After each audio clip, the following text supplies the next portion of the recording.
안녕하세요. 사건건 홀수영입니다. 자, 이번에 다룰 이야기는 박근혜의 옥중 편지 나왔다입니다.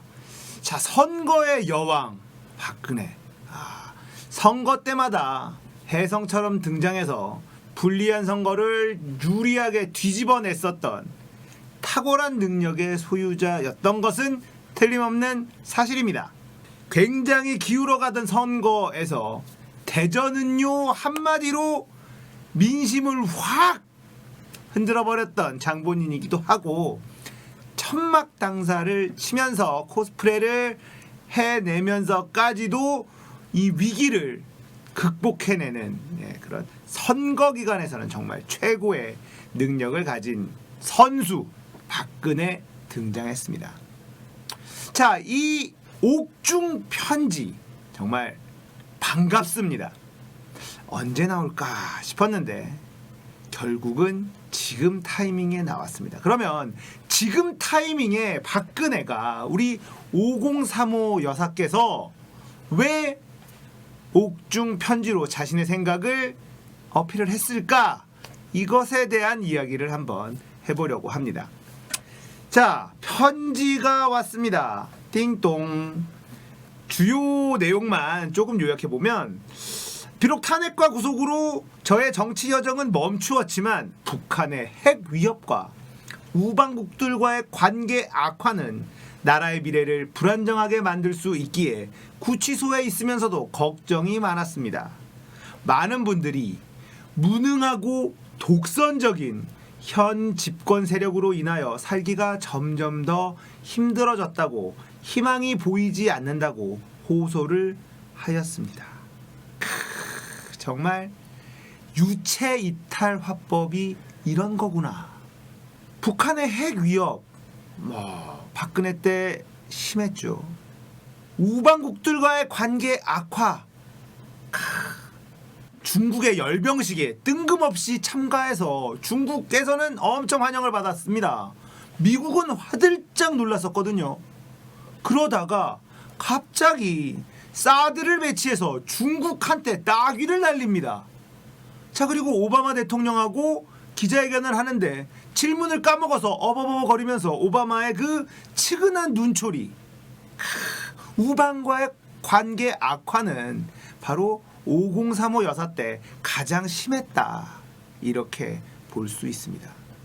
많은 분들이 오바마 때는 사실 한국에 불리한 대통령이었다, 한국에 그렇게 관심 없는 대통령이었다, 제빠마라고 불릴 정도로 친일적인 그런 대통령이었다, 이렇게 오바마 대통령에 대해서 비판을 하는 국민들이 굉장히 많습니다. 그런데 한편에서는 이런 얘기도 있습니다.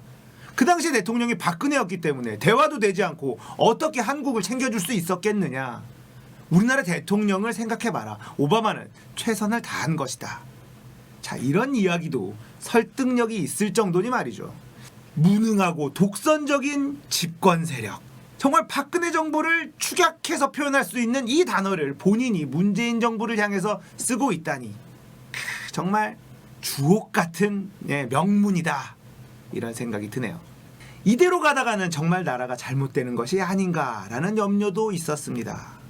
이대로 가다가는 정말 나라가 잘못될 것 같아서 우리 국민이 이 뒤에 있는 사진처럼 촛불을 들고 당신을 내려오게 만든 것이죠.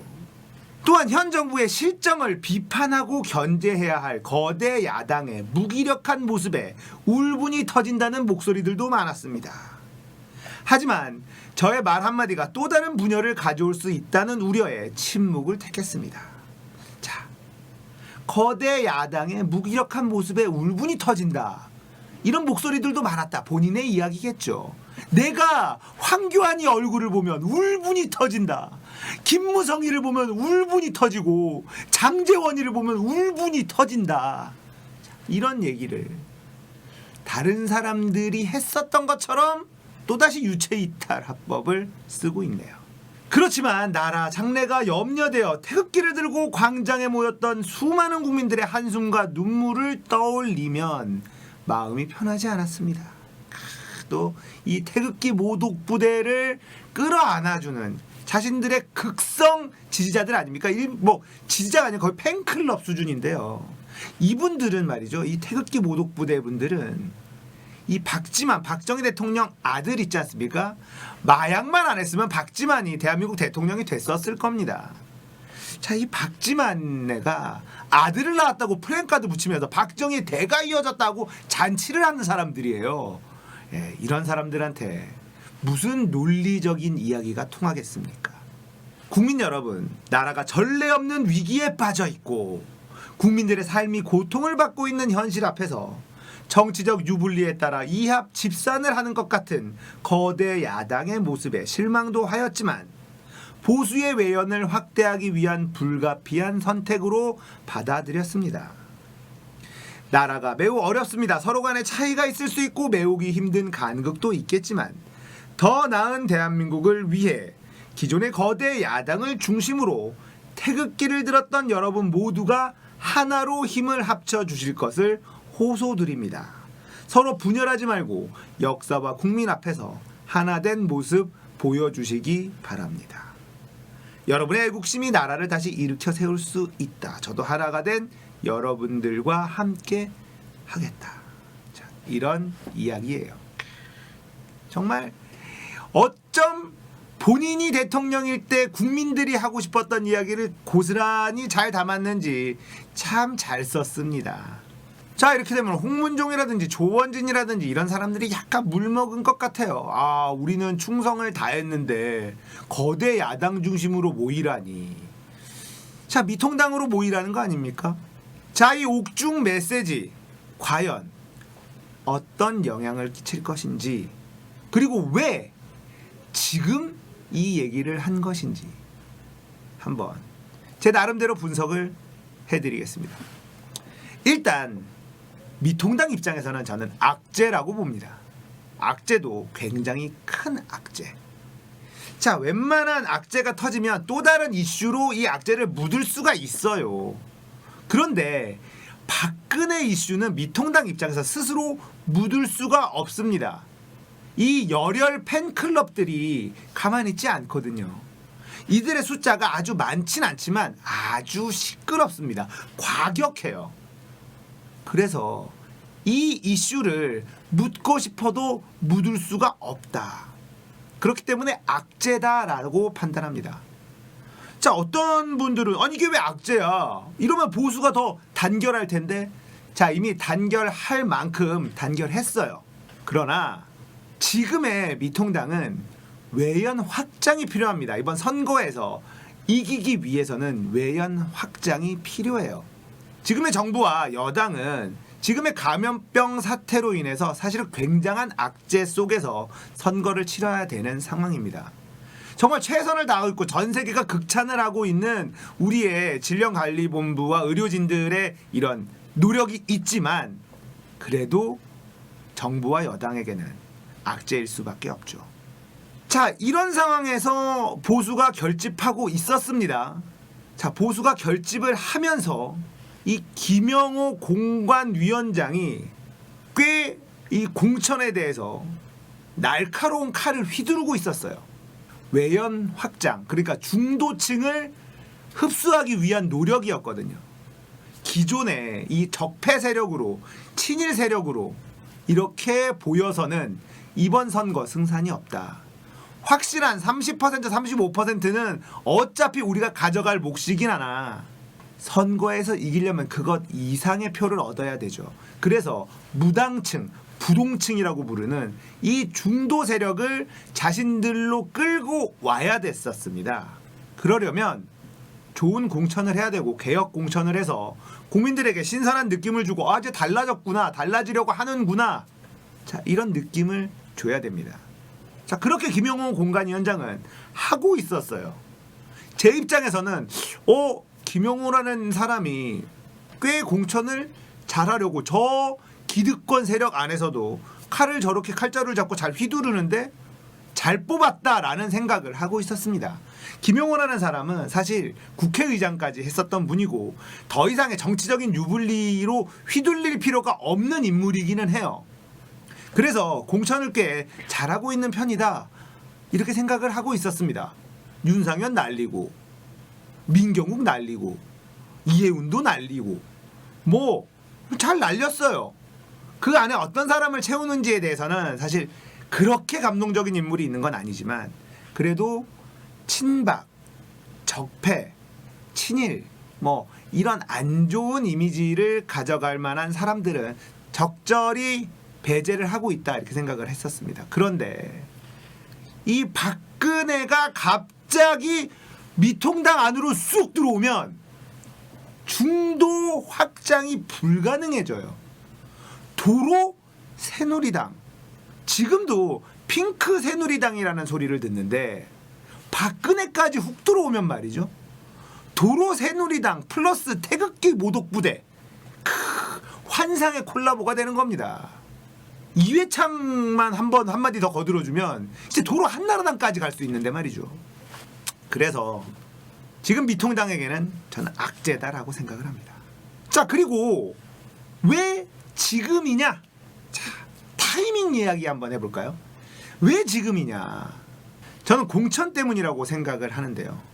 지금 제가 처음에 말씀드린 것처럼 김영호라는 인물이 공천을 꽤 잘 하고 있다. 저는 그렇게 느끼고 있었습니다. 어디가 남았냐면 말이죠. TK가 남았습니다. 전체적으로 정리를 잘 해 나가고 있었어요. 그래서 거기에서 컷오프된 사람들은 무소속 출마하겠다 뭐 이렇게 나오고 있고 뭐 언제나 컷오프된 사람들의 반발은 있어 왔기 때문에 큰 잡음 없이 개혁공천이라는 이름에 걸맞는 그런 공천을 하고 있다 이런 느낌을 좀 받았거든요. 물론 인재들의 좋은 인재들이 영입되지 않은 부분들 이런 부분들에 대해서는 뭐 미통당 지지자 입장에서는 조금 아쉽기는 하겠지만 그래도 윤상현, 민경욱 이런 사람들 잘라내는 거 보면 잘하고 있구나라고 생각할 수도 있었을 거예요. 자, 가장 어려운 곳 TK가 남았습니다. 여기가 왜 어렵냐? 여기는 깃발 꽂으면 되는 곳이기 때문에 서로 하려고 하거든요. 그러니까 여기에 누구를 공천하느냐가 굉장히 중요합니다. 이게 바로 당 입장에서는 확실하게 될 사람을 여기다가 심어야 되기 때문에 그렇죠. 당에서 일을 더 잘할 사람 그리고 미래의 미통당을 이끌어갈 사람들 확실하게 국회의원이 되어야만 되는 사람 그리고 신선한 인물들 뭐 이런 것들을 이 TK 쪽에 공천을 해야 되기 때문에 여기가 아주 어렵고 복잡하고 이해관계가 가장 많이 얽혀있는 곳입니다. 이때 박근혜가 등장을 한 거예요. 자, TK 공천할 때 친박 사람들 컷오프 시키지 말아라. 자, 이 얘기하는 겁니다. 만약에 컷오프를 하게 된다면 내가 또 끼어들 거야 라고 이야기를 하는 거예요. 아직까지도 이 대구 경북에서의 박근혜의 위력은 무시할 수 없을 정도로 존재합니다. 아직도 박정희의 유령은 살아서 돌아다니고 있습니다. 박근혜가 좋아서가 아니죠. 박정희의 딸이기 때문에 그래요. 그리고 문재인 정부에게 핍박받는 또 안쓰러운 딸 박근혜. 자, 이런 감정이 여전히 존재하고 있습니다. 그런 상황에서 박근혜가 감옥에서 이렇게 간섭을 한 타이밍은 바로 TK 쪽 공천에 관여하려는 의도가 다분히 존재하고 있다. 저는 이렇게 분석합니다. 자, 이 박근혜의 옥중 편지 미통당 입장에서는 좋아하는 사람들도 있겠지만 궁극적으로는 악재다. 저는 이렇게 생각합니다. 이들이 똘똘 뭉칠 수 있는 계기가 될 것이다. 박근혜까지 합류를 했기 때문에 이렇게 생각하는 사람들도 있겠지만 오히려 분열의 시작이고 이렇게 시작된 분열은 봉합이 아예 불가능한 분열이 될 수도 있다. 이렇게 분석하는 사람들도 있습니다. 뭐가 됐든 간에 우리 쪽에는 호재다. 이렇게 저는 개인적으로 판단을 합니다. 자, 리얼미터에서 여론조사를 했는데요. 모든 언론의 십자포화를 맡고 있는 이런 상황에서도 문재인 정부의 지지율이 상승하고 있습니다. 참 대단하다고 생각합니다. 깨어있는 시민들의 놀라운 힘을 느낄 수가 있습니다. 신문들만 보면 말이죠. 이미 문재인 정부의 지지율은 바닥을 쳐야 됩니다. 그런데도 상승하고 있어요. 이런 상황에서 문재인 대통령 국정수행평가 지지율이 47.6%가 나왔습니다. 저번 주 대비 1.5%나 상승을 했습니다. 자, 국민들은 알고 있는 것이죠. 아무리 언론들이 문재인의 무능 때문에 지금의 감염병이 번지고 있다라고 선동하고 호도해도 문재인 정부에서는 최선을 다해서 막고 있고 질병관리본부와 의료진들은 정말 몸을 다 바쳐서 막고 있다라는 사실을 국민들은 알고 있다는 뜻입니다. 언론이 아무리 흔들어대고 야당이 아무리 공격하고 검찰에서도 아무리 공격을 해도 우리 국민들은 이제는 더 이상 속지 않는다라는 거예요. 열심히 묵묵하게 일하고 있는 지금의 정부 그리고 질본의 모습을 국민들은 평가해 주고 있다라는 겁니다. 이번에 감염병이 막 번지게 된 이유가 정부가 무능해서 질본이 무능해서 의료진들이 해이해서 그게 아니라는 것을 국민들은 알고 있는 거죠. 지금 대구가 난리가 났죠. 의료진들 대구에 내려가서 열심히 말도 안 되는 일을 하고 있습니다. 너무나도 열악한 환경에서도 최선을 다해서 일을 하고 있죠. 이런 것들을 우리 국민들은 이제는 다 알고 있다는 그런 지지율 지표다. 그래서 제가 대한민국 국민임이 굉장히 뿌듯하고 자랑스럽게 느껴지는 그런 지표였다. 이렇게 생각을 합니다. 자, 박근혜의 옥중 편지. 이것은 미통당 입장에서는 아주 커다란 악재가 될 것이다. 자, 이렇게 분석 마무리하면서 오늘 이야기 마치도록 하겠습니다. 공감되셨다면 구독, 좋아요, 알람 설정 부탁드릴게요. 감사합니다.